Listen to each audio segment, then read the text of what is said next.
ஏழைகளிடமிருந்து பணத்தை கொள்ளையடித்தவர்களை பிரதமர் மோடி விட்டுவிட மாட்டார் என மத்திய இணையமைச்சர் பங்கஜ் சௌத்ரி தெரிவித்துள்ளார்.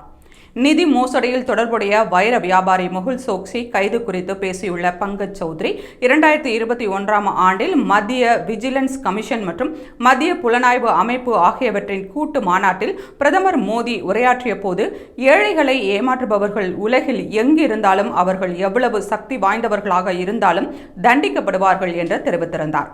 அதன்படி மக்களின் பணத்தை கொள்ளையடித்தவர்கள் மீது கடுமையான நடவடிக்கைகள் எடுக்கப்பட்டு வருகிறது. குறிப்பாக விஜய் மல்லையா, மெஹுல் சோக்சி, நீரவ் மோடி உள்ளிட்டோர் மீது இந்திய அரசு கடுமையான நடவடிக்கைகளை எடுத்து வருகிறது. ஏழைகளிடமிருந்து பணத்தை கொள்ளையடித்தவர்கள் உலகின் எந்த மூலையில் இருந்தாலும் மோடியிடமிருந்து தப்பிக்க முடியாது என்று தெரிவித்துள்ளார். முன்னதாக பஞ்சாப் நேஷனல் வங்கியின் 13,500 கோடி ரூபாய் நிதி மோசடியில் தொடர்புடைய வைர வியாபாரி மெஹுல் சோக்சி இந்தியாவின் நாடு கடத்தல் தொடர்பான கோரிக்கையை ஏற்று பெல்ஜியத்தின் அதிகாரிகளால் கைது செய்யப்பட்டுள்ளார்.